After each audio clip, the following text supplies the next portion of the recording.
광양제철소 폭발 사고와 관련해 경찰이 사고 원인 조사에 나섰습니다.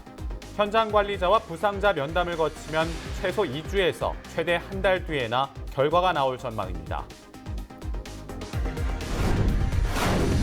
2019년 한 해를 마무리하면서 전라남도가 올해의 주요 성과 발전 방안을 내놨습니다. 내년부터는 블루 이코노미 사업이 본격화될 전망입니다.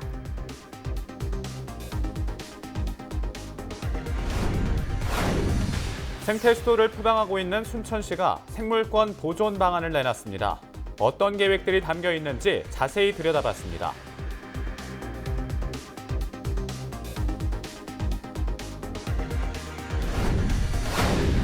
(2019년) 한 해를 마무리하면서 전남교육청도 올해의 주요 성과와 내년도 계획을 내놨습니다.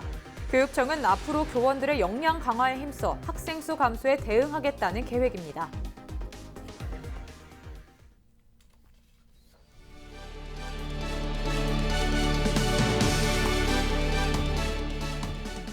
시청자 여러분 안녕하십니까? 헬로티비 뉴스입니다. 첫 소식입니다. 민선 7기 김영록 호가 출범한 지 어느덧 1년 6개월이 지났습니다. 특히 올해 최고의 성과로 국비 지원 7조 원 시대를 연 것과 한전공대 유치가 꼽혔는데요. 김영록 전라남도지사는 이를 바탕으로 내년 블루 이코노미 사업을 본격화해 일자리 문제는 물론 인구 문제까지 모두 해결하겠다는 계획을 내놨습니다. 자세한 내용 송효창 기자가 취재했습니다. 올해 초 김영록 전라남도지사가 내놓은 것은 전남의 새로운 천년을 야심차게 준비하겠다는 것이었습니다. 특히 블루 이코노미 전략을 제시해 전남의 새로운 먹거리를 만들겠다고 약속했습니다. 우리 전남의 풍부한 청정 자원과 찬란한 역사 문화 자원의 4차 산업혁명 기술을 접목해서 미래 성장 동력을 만들어내는 블루 이코노미를 통해서 한항해 경제의 중심축으로 도약하겠습니다. 이 같은 약속의 중심에는 국고 예산 7조 1,896억 원 확보가 한몫했습니다. 사업 진행을 위한 기반이 마련됐기 때문입니다. 여수 화태와 백야, 신안 앞해와 목포 율도, 달리도, 해남 화원을 잇는 연륙 연도교육 건설 사업이 내년부터 본격적인 착공에 들어가고 목포와 보성을 잇는 남해안철도는 전철화 방식 확정과 함께 예산 확보로 2023년 개통이 가능해졌습니다. 여기에 에너지 공과대학인 한전공대 설립이 나주 혁신도시로 확정되면서 2022년 3월 개교 목표로 진행 중에 있고 한전공대 중심의 산학연 클러스터에 1조 원 규모의 4세대 원형 방사광 가속기 유치 등 다양한 노력이 추진되고 있습니다. 예산 부분도 결국은 안정적인 예산을 지원받기 위해서 특별법을 만들고자 하기 때문에 특별법이 꼭 마련될 수 있도록 저희들 모든 노력을 다하겠다는 말씀드립니다. 이외에도 이모빌리티 사업과 남해안 신성장 관광벨트 사업 등이 구체화되면서 내년 전남은 밝은 내일을 기대하게 됐습니다. 전남은 이를 바탕으로 일자리 문제 해결은 물론 줄고 있는 인구 문제도 함께 해결하겠다는 보관입니다. 하지만 풀어야 할 숙제도 있습니다. 이용객이 꾸준히 늘고 있는 무안국제공항이 군공항 이전 문제로 발목을 잡힐 수도 있기 때문 이에 대해 김 지사는 말을 아꼈습니다. 원래 당초 계획대로 추진이 되고 있습니다. 근데 이 부분과 관련해서 군공항과 연계성이랄지 여러 가지 걱정들이 있을 수 있고 실제 또 어떤 문제가 앞으로 발생할지 모른다 그렇게 걱정들을 하십니다만은 강조나 상생 차원에서 잘 여러 가지 문제를 잘 해결하겠다 이런 원론적인 말씀만 드립니다. 2019년 기해년 준비는 끝났습니다. 2020년 경자년, 전남의 새로운 도약에 관심이 모아지는 이유입니다. 헬로티비 뉴스 송유창입니다. 청년 자립을 돕기 위해 적립금과 같은 금액을 보조하는 전남 희망디딤돌 통장의 신청자를 다음 달 10일까지 모집합니다. 신청 대상은 만 18세에서 39세까지 청년으로 전남에 주민등록 주소지를 두고 있으며 최근 석 달 이상의 근로 경력이 있어야 합니다. 희망 디딤돌 통장은 3년 동안 매월 10만 원을 적립하면 같은 금액만큼을 지자체가 지급하는 사업입니다. 전라남도는 신청자 자격을 심사한 뒤 오는 2월 중순쯤 최종 신규 참여자를 발표합니다. 지난 2017년 시작된 희망 디딤돌 통장 사업은 청년 2천여 명이 참여하고 있으며 내년 10월 900여 명이 첫 적립금을 받게 됩니다. 지난 24일 발생한 포스코 광양제철소 폭발 사고와 관련해 경찰이 사고 원인 규명에 나섰습니다. 경찰과 국립과학수사연구원, 소방청, 고용노동부 관계자들이 현장을 찾아 합동 감식을 벌였습니다. 광양경찰서와 국과수 관계자들은 추결 설비가 폭발한 것으로 보고 현장 잔해와 폭발 흔적을 확인했으며 정확한 사고의 원인과 피해, 안전 설비 등을 조사한 것으로 알려졌습니다. 또한 현장 관리자를 상대로도 설비 관련 안전수칙 준수 여부 등을 1차 조사했으며 부상자 5명의 회복 상태에 따라 면담 조사할 계획입니다. 감식 결과는 최소 2주에서 한 달 가까이 걸릴 것으로 전망됩니다. 순천시의 비전은 대한민국 생태 수도입니다. 그만큼 환경을 중요하게 생각하고 잘 보존하고 있다는 뜻일 텐데요. 지난해에는 이런 가치를 인정받아 유네스코로부터 생물권 보존지역으로 선정되기도 했습니다. 순천시가 생물권 보존지역으로 지역을 어떻게 관리하고 또 발전시켜 나갈 것인지 계획을 발표해 기대를 모으고 있습니다. 성정환 기자입니다. 지난해 7월 순천시 전역이 유네스코 생물권 보존지역에 선정됐습니다. 국제연합 교육과학문화기구 유네스코는 세계적으로 생태계가 잘 보존돼 가치가 있는 곳을 생물권 보존지역으로 지정합니다. 한반도에는 제주도와 설악산, 신안군과 고창군 등 8곳이 등록돼 있고 북한에는 금강산과 백두산 등 5곳이 지정받았습니다. 순천시는 지역의 우수한 산림 환경을 체계적으로 보존하고 지역 경제를 활성화하기 위해 관리 계획을 마련했습니다. 우리 순천에 대한 그 생물들이 우수하다는 것이 인정됐기 때문에 앞으로 우리 시가 이것을 관리 계획을 잘 수립해서 우리 시의 브랜드를 높이도록 하겠습니다. 순천시는 조계산과 순천만 습지 등을 핵심 구역으로 관리하고 환경교육과 생태관광을 구현하는 완충구역과 지속 가능한 상품을 개발하는 협력구역을 설정해 발전시켜 나간다는 계획입니다. 생물권 보존지역을 홍보하기 위한 브랜드도 제작됐습니다. 원 모양의 지구 안에 순천만과 조계산을 연결하는 동천을 형상화했습니다. 브랜드는 관광지와 농산품, 식당 등에 부착돼 서비스 이미지를 높여 지역경제 활성화에 도움이 될 전망입니다. 마을마다 대표 동식물을 뜻하는 깃대종을 선정해 보존하는 방안도 추진합니다. 노랑부리 저어새 같은 멸종 위기종을 마을 대표 동물로 선정해 생태지도를 만들고 서식 현황을 조사합니다. 특히 순천시는 생물권 보존지역이 법적 규제 사항이 아니기 때문에 시민들의 자발적인 참여가 중요하다고 말합니다. 주민들을 지원하기 위해 조례를 제정하고 생태학교를 만들어 시민교육의 장으로 운영합니다. 순천시는 부서마다 역할을 분담하는 한편 내년에 주민과 전문가, 지자체가 참여하는 추진단을 구성할 방침입니다. 행정에서만 일방적으로 할 수 없기 때문에 주민 참여와 또 시민 그리고 각계 사회단체나 또 NGO 등이 참여를 해서 공감대를 형성할 필요가 있다고 생각합니다. 따라서 지속적이고도 체계적인 교육이 필요하다고 생각합니다. 순천시의 생물권 보존지역 관리 계획이 생태계 보존과 지역경제 활성화에 어떤 성과로 이어질지 주목됩니다. 헬로티비 뉴스 성정환입니다. 올 한 해 동안 순천시를 방문한 관광객이 1,000만 명을 넘어섰습니다. 순천시는 지난 25일 관광객 집계를 마감한 결과 2만 2천여 명이 순천을 방문했다고 밝혔습니다. 순천시는 관광객 유치 목표가 순조롭게 달성됨에 따라 26일 국가정원 잔디마당에서 댄스 공연과 불꽃 기념식 등 기념 행사를 진행했습니다. 순천시는 올해 시승격 70주년을 맞아 순천 방문의 해를 선포하고 미디어와 방문 홍보를 통해 관광객 유치 목표를 달성했다고 설명했습니다.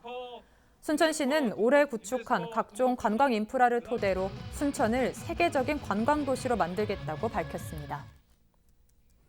선거법 개정안이 국회 본회의를 통과하면 순천시 선거구가 2개로 늘어날 수 있다는 전망이 나왔습니다. 자유한국당을 제외한 5개 여야 정당이 제출한 선거법 개정안을 보면 순천 인구수가 28만 110명을 넘겨 2개의 선거구로 나눠지게 됩니다. 이와 함께 세종시와 춘천시도 인구수에 따라 2개의 지역구로 분리될 가능성이 있습니다. 선거법 개정안이 확정되면 전남은 기존 국회의원 10석에서 11석으로 늘어나게 됩니다. 여야 협의체는 이번 개정안에서 농산어촌을 배려해 선거구를 조정한 것으로 알려졌습니다. 올해 취임 3년 차를 맞은 장서궁 전라남도 교육감이 올 한 해 성과와 내년도 계획을 발표했습니다. 장 교육감은 10년 안에 면단위 초중고가 사라질 위기에 처해 있다며 지속 가능한 전남 교육을 위해 최선의 노력을 다하겠다고 밝혔습니다. 박종호 기자입니다. 모두가 소중한 혁신 전남교육을 슬로건으로 다양한 정책을 펼친 전남교육청. 2019년 성과로 10개 학교 지원센터 시범 구축과 전문적 학습 공동체 지원, 권역별 진학 지원센터 운영 등을 뽑았습니다. 또 정부 계획보다 2년 앞서 고등학교 전 학년 무상 교육 실현 등 큰 성과도 보였지만 교육참여위원회의 권한에 대한 논란과 도의회와 소통 부족 등 아쉬운 점도 남아 있습니다. 가슴 벅찬 성과뿐만 아니라 아쉬움과 시행착오도 있었지만 크게 보아 한 걸음 앞으로 전진했다는 점에서 큰 보람을 느낍니다. 돌이킬 수 없는 변화, 혁신의 큰 흐름이 만들어졌다고 생각합니다. 새해 교육 정책에 대한 방향도 잡았습니다. 학교의 업무 부담을 줄이기 위해 도교육청 혁신교육과에 학교 업무 정상화팀을 출범시키고 모든 교육지원청의 학교 지원센터를 구축할 방침입니다. 또 22개 교육지원청에 있는 학교 지원센터에 학교폭력 전담 체제를 구축하기로 했습니다. 교원 역량과 기초학력 책임제를 강화하고 2025년 시행 예정인 고교 학점에 대비 시범학교를 확대할 방침입니다. 대입제도 개편에 대한 대응과 직업계 고등학교 학과 개편도 진행하기로 했습니다. 교직 생애별, 단계별 연수를 추진하고 혁신 리더 과정을 신설 운영하겠습니다. 이를 통해서 수업 혁신을 정책의 중심에 놓겠습니다. 선생님들이 아이들 교육과 생활 지도에 집중할 수 있도록 학교 지원 중심으로 조직 개편을 마무리하겠습니다. 올해 전남에서 태어난 신생아는 10,000명도 되지 않는 상황. 지난 2010년과 비교하면 7천여 명 줄었습니다. 저출산과 인구 유출 등으로 인해 학생 수 감소와 학교 폐교가 이어지면서 전남 교육의 현실은 더욱 어려워지고 있습니다. 헬로티비 뉴스 박종호입니다.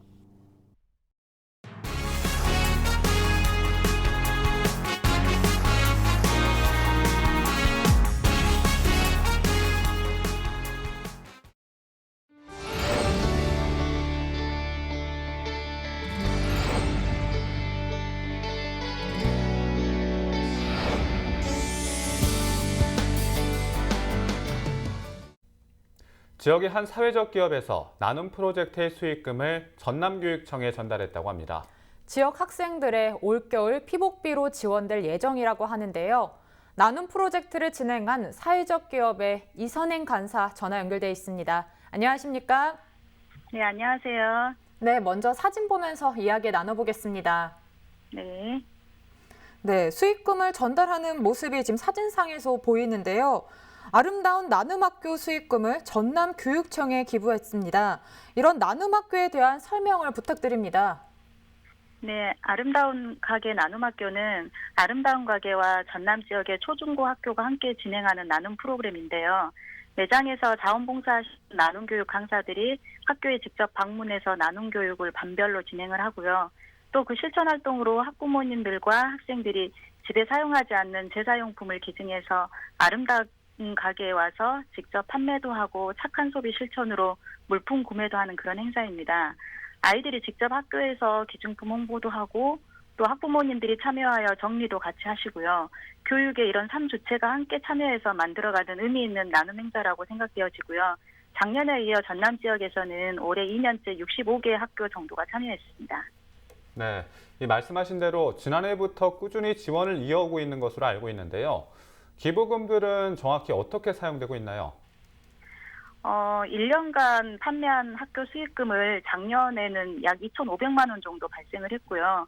작년은 관내 어려운 아이들에게 컴퓨터 지원 사업을 진행했습니다. 그리고 올해는 작년보다 조금 작은 1,741만 원 정도의 수익금이 발생했는데 아이들에게 겨울 피복비 지원을 해줄 예정입니다. 학생들이 제사용품을 모아서 판매한 수익금을 1년간 모아서 또 다른 지원이 필요한 친구들에게 나눌 수 있다는 것만으로도 아이들에게는 소중한 나눔의 경험이 되는 것 같습니다. 네, 의미 있는 나눔 행사를 하고 계신데요. 이처럼 소중한 나눔을 위한 앞으로의 계획도 궁금합니다. 네, 아름다운 가게는 나눔학교뿐만이 아니라 다양한 지원 사업들을 진행하고 있는데요. 앞서 말씀드린 나눔학교는 2020년도 새해에도 여수, 순천, 광양, 목포 지역에서 계속해서 진행할 예정이고요. 많은 학교들이 참여할 수 있도록 응원해 주시면 좋을 것 같습니다. 또 2주 후에 설을 맞이하여서 저희들이 홀몸 어르신 가정에 아름다운 나눔 보따리 행사가 기획되어 있는데요. 전남 지역 450개 가구의 겨울 담요랑 생필품, 쌀, 이런 것들을 지원할 예정입니다. 또 매년 5월에 희망 나누기 사업을 통해서 수익금을 배분하는 사업도 연중 진행하고 있습니다. 아름다운 가게가 다양한 이런 나눔을 할 수 있는 것은 시민분들이 제사용품을 끊임없이 기부해 주셔서 가능한 일이고요.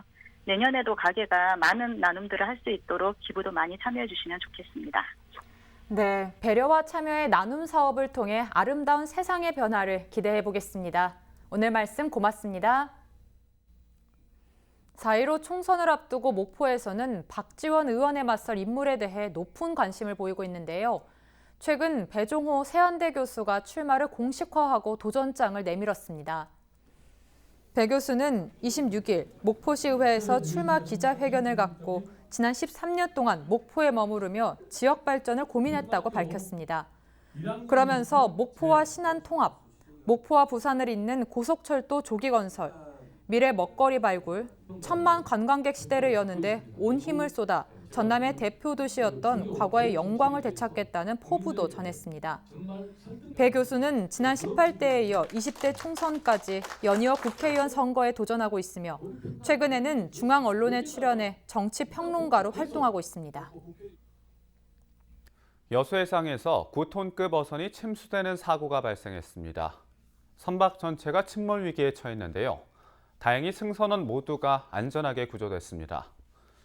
여수해양경찰서는 26일 오전 6시 10분쯤 삼산면 광도 북서쪽 8.3km 앞 해상에서 승선원 2명을 태운 선박 K호가 침수되고 있다는 신고를 접수했다고 밝혔습니다.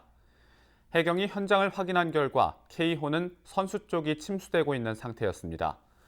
해경은 구조정을 급파하고 승선원 2명을 무사히 구조했으며 배수 펌프와 방수 장비를 이용해 선체 침수를 막고 선박을 예인했다고 밝혔습니다.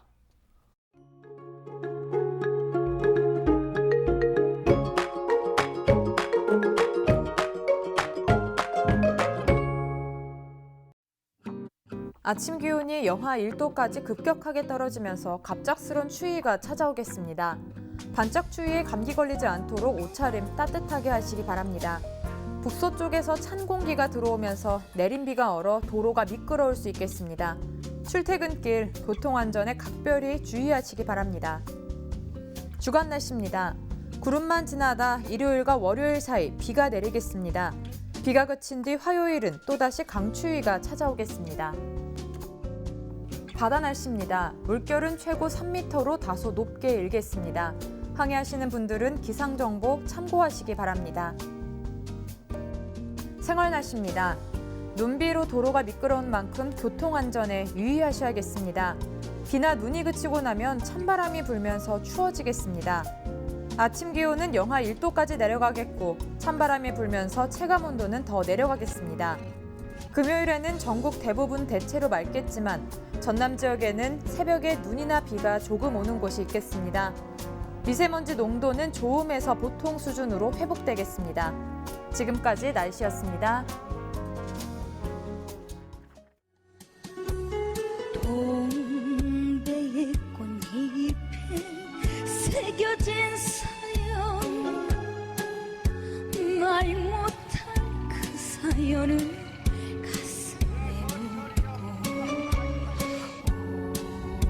오늘도 기다리는 동백아가씨.